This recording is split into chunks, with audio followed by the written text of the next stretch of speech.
Welcome students, business study में आज का जो हमारा टॉपिक है कोऑर्डिनेशन।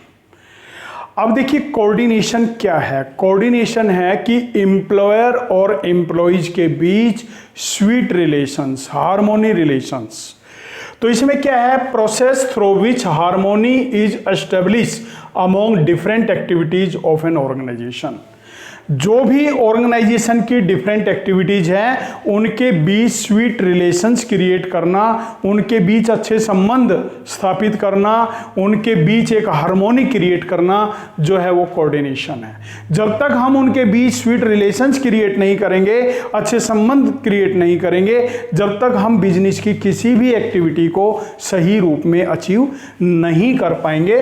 तो किसी भी बिजनेस के, किसी भी ऑर्गेनाइजेशन के ऑब्जेक्टिव्स को अगर हम सक्सेसफुली अचीव करना चाहते हैं तो it is necessary for every business to create cordial relations, harmony relations among the employer and employees. अब इसकी फीचर्स के पॉइंट आते हैं तो इंटीग्रेट ग्रुप एफर्ट्स। अब देखिए कोऑर्डिनेशन के थ्रू हमारे जो ग्रुप एफर्ट्स हैं उनको इंटीग्रेट किया जाता है।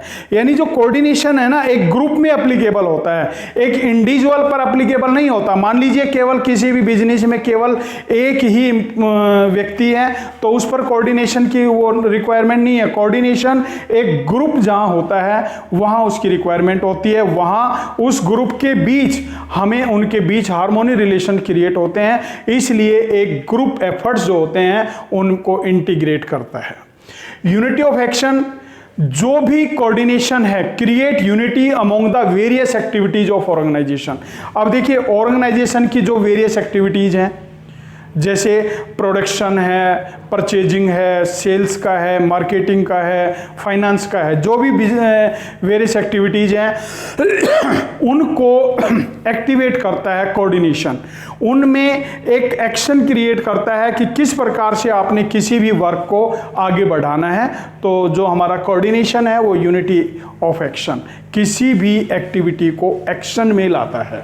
कंटिन्यूअस प्रोसेस, अब देखिए प्रत्येक स्टेप पर, जो भी हमारे बिजनेस के स्टेप हैं, हर स्टेप पर हमें कोऑर्डिनेशन की आवश्यकता होती है। जिस स्टेप पर भी एम्प्लॉयर और एम्प्लॉइज के बीच कोऑर्डिनेशन खत्म हो गया, वहीं क्या होगा, वहीं हमारा बिजनेस अपवर्ड की बजाय डाउनवर्ड हो जाएगा। तो कोई भी एक एक्टिविटी कंप्लीट हो गई तो अब हम ये नहीं समझ सकते कि हमारा कोऑर्डिनेशन अब आगे रिक्वायरमेंट नहीं है। आगे भी हमें कोऑर्डिनेशन की रिक्वायरमेंट है, क्योंकि हर स्टेप पर कोऑर्डिनेशन जो है वो नेसेसरी होता है। ऑल प्रेवेसिव, अब ऑल प्रेवेसिव चाहे हमारा बिजनेस सेक्टर है, चाहे पॉलिटिकल सेक्टर है, चाहे सोशल सेक्टर है, चाहे रिलीजियस सेक्टर है, हर जगह कोऑर्डिनेशन की आवश्यकता होती है। Without coordination all sectors of societies are useless. Society के जो भी सेक्टर्स हैं वो क्या होते हैं, यूजलेस होते हैं। इसलिए कोऑर्डिनेशन को ऑल प्रेवेसिव या यूनिवर्सल प्रोसेस माना गया है। रिस्पॉन्सिबिलिटी ऑफ ऑल मैनेजर, अब देखिए top level, middle level, lower level. Top level पर जो भी हमारे मेंबर्स हैं, मिडिल लेवल पर जो भी मेंबर्स हैं, लोअर लेवल पर जो भी मेंबर्स हैं, उनमें कोऑर्डिनेशन की रिक्वायरमेंट होती है। और सभी की रिस्पॉन्सिबिलिटी है कि वो एक कोऑर्डिनेशन वे में काम करें, जिससे कि जो भी हमारी सिचुएशंस हैं, जो भी हमारी प्लानिंग है बिजनेस की, जो भी हमारे बिजनेस की सक्सेस हैं, उनको हम इजीली अचीव कर सकें। चाहे टॉप लेवल के मैनेजर्स हैं, उनकी ड्यूटी बनती है कि मिडिल लेवल के मैनेजर्स से कोऑर्डिनेट क्रिएट करें।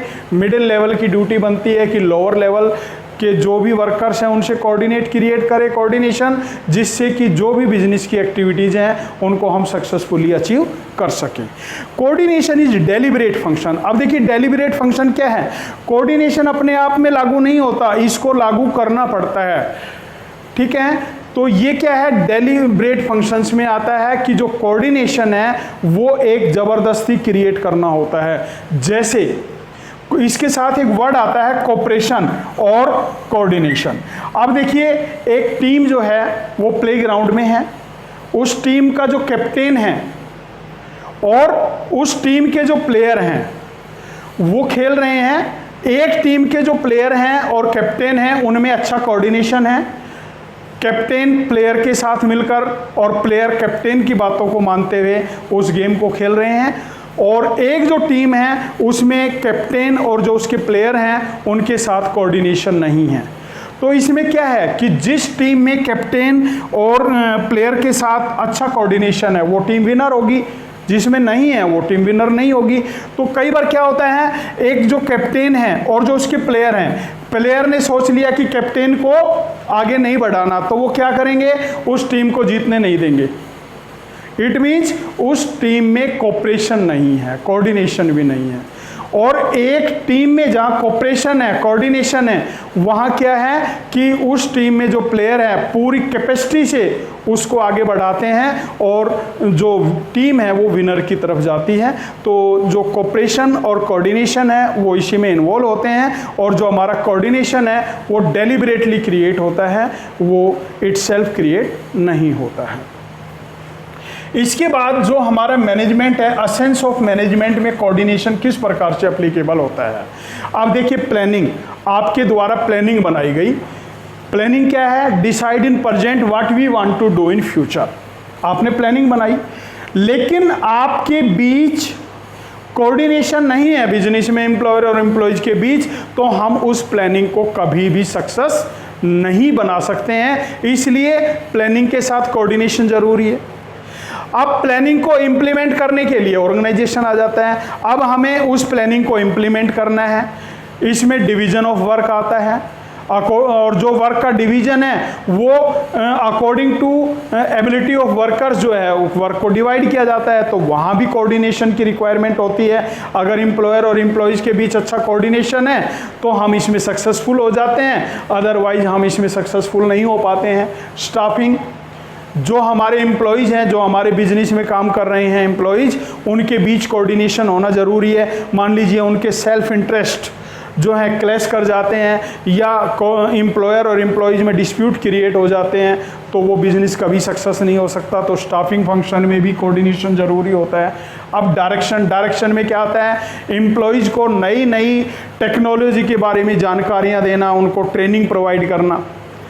ठीक है, अगर अच्छा कोऑर्डिनेशन है एम्प्लॉयर और एम्प्लॉयज़ के बीच, तो जो एम्प्लॉयज़ हैं डायरेक्शन को अच्छी तरह अचीव करेंगे और उसी डायरेक्शन के अनुसार काम करेंगे, तो वो बिजनेस सक्सेसफुल होगा।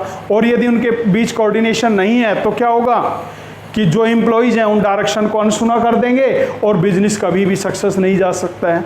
तो ये भी डायरेक्शन फंक्शन जो है उसमें भी कोऑर्डिनेशन ज़रूरी है। कंट्रोलिंग, अब देखिए कंट्रोल में क्या आता है, एम्प्लॉयज़ को कंट्रोल करना, स्टैंडर्ड जो हमारे हैं, जो एक्चुअल परफॉर्मेंस है उनका कंपैरिजन करना, डेविएशंस को फाइंड आउट करना, और डेविएशंस को फाइंड आउट करने के बाद क्या है, जो भी कमी है एम्प्लॉयज़ को बताना। और यदि एम्प्लॉयज़ को कंट्रोल कर रहे हैं और एम्प्लॉयर और एम्प्लॉय में अच्छे संबंध हैं, कॉर्डियल रिलेशन है, तो एम्प्लॉयज़ ईजिली उनको अप्लीकेबल करेगा, और यदि डिस्प्यूट हैं तो वो अप्लीकेबल नहीं करेगा। तो कंट्रोलिंग फंक्शन में भी जो हमारा कोऑर्डिनेशन है वो ज़रूरी होता है। टॉप लेवल, मिडिल लेवल और लोअर लेवल, तीनों लेवल पर भी कोऑर्डिनेशन ज़रूरी है।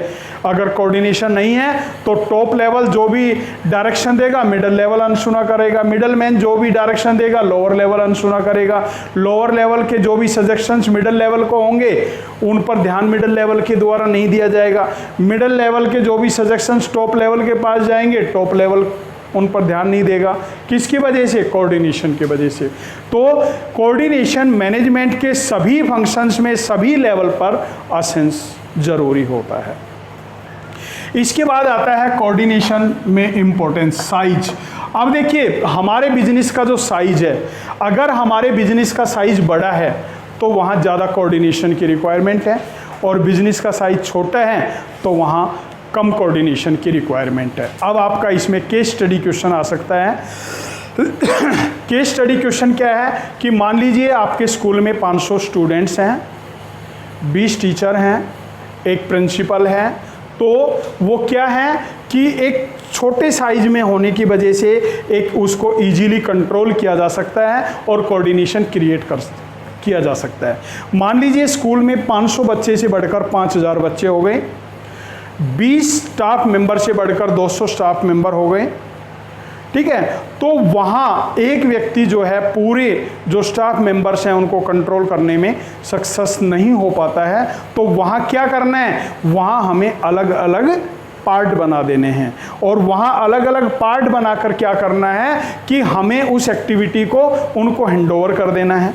तो वहाँ जब अलग अलग पार्ट हो गए, उनके अलग अलग फंक्शंस हो गए, तो उनमें क्या है कि वो उनकी ड्यूटी हो गई, वो जो पार्ट बनाए हैं, जो डिपार्टमेंट बनाए हैं, वो उनको कंट्रोल करेंगे और जो हेड है वो उन जो पार्ट के मेंबर्स हैं उनको कंट्रोल करेंगे। तो इससे क्या है कि एक लार्ज साइज को भी इजीली कोऑर्डिनेट किया जा सकता है। तो जो कोऑर्डिनेशन है वो बिजनेस के साइज पे डिपेंड करता है। फंक्शनल डिफरेंशिएशन, कई बार क्या होते हैं, जो भी हमारे फंक्शनल डिफरेंशिएशन है, जैसे फंक्शनल में परचेज डिपार्टमेंट है, सेल्स डिपार्टमेंट है, प्रोडक्शन डिपार्टमेंट है, मार्केटिंग डिपार्टमेंट है, फाइनेंस डिपार्टमेंट है, इनके बीच सेल्फ इंटरेस्ट जो क्लैश कर जाते हैं, और जहां इनके सेल्फ इंटरेस्ट क्लैश कर गए वहां बिजनेस अपवर्ड की बजाय क्या होता है, डाउनवर्ड हो जाता है। तो फंक्शनल डिफरेंशिएशन जितने कम होंगे या नहीं होंगे, जितने अच्छे रिलेशन होंगे, उतना ही बिजनेस जो है वो आगे सक्सेसफुल होगा। स्पेशलाइजेशन, अब स्पेशलाइजेशन में क्या आता है, डिवीजन ऑफ वर्क आता है। हमने काम का बंटवारा किया, एक बड़े काम को छोटे छोटे टुकड़ों में डिवाइड किया और अकॉर्डिंग टू द एबिलिटी और इंटरेस्ट ऑफ द एम्प्लॉयज उनको हैंडओवर किया। अब एक काम जो है 4 लोगों के पास हो गया, ठीक है, एक काम 4 लोगों के पास हो गया और वो वर्क सक्सेसफुल नहीं हुआ, तो उसमें से 4 में से किसको दोषी ठहराएं कि किसकी वजह से वो काम नहीं हुआ। इसलिए हमें एक काम एक को देने में क्या होता है कि हम उस पूरे काम के लिए अगर वो सक्सेस नहीं होता है तो एक को दोषी ठहरा सकते हैं। तो ये क्या होता है, ये हमारा स्पेशलाइजेशन में आता है कि जो अगर एरिया छोटा है तो वहाँ कोऑर्डिनेशन जो है इजीली किया जा सकता है, और जहाँ एरिया बड़ा है तो वहाँ हमें डिवीजन ऑफ वर्क करना है और उनके अलग अलग हेड बनाने हैं जिससे कि उनमें कोऑर्डिनेशन क्रिएट किया जा सके और उस एक्टिविटी को इजीली अचीव किया जा सके। इंटरडिपेंडेंस, अब देखिए जो डिपार्टमेंट है वो इंटरडिपेंडेंट है। कैसे इंटरडिपेंडेंट है, जैसे प्रोडक्शन डिपार्टमेंट किस पे डिपेंड है, परचेज डिपार्टमेंट पे। अगर परचेज डिपार्टमेंट सही समय पर रॉ मटेरियल परचेज करेगा तो सही समय पर माल का प्रोडक्शन हो जाएगा, सही समय पर माल का प्रोडक्शन होगा तो उसकी सेल सही समय पर हो जाएगी, डिमांड को हम इजीली पूरा कर पाएंगे, और डिमांड इजीली पूरा होगा तो जो फाइनेंस डिपार्टमेंट के पास कैश है वो इजीली आ जाएगा, और फाइनेंस अगर हमारे पास अवेलेबल है तो परचेज डिपार्टमेंट को फाइनेंस चाहिए, वो इजीली अवेलेबल कर लेगा। तो ये सारे डिपार्टमेंट एक दूसरे पे डिपेंड हो गए, इंटरडिपेंडेंट हो गए। तो जहां इंटरडिपेंडेंस ज़्यादा होती है वहां कोऑर्डिनेशन की रिक्वायरमेंट ज़्यादा होती है, जहां इंटरडिपेंडेंस कम होती है वहां कोऑर्डिनेशन की जो रिक्वायरमेंट है वो कम होती है।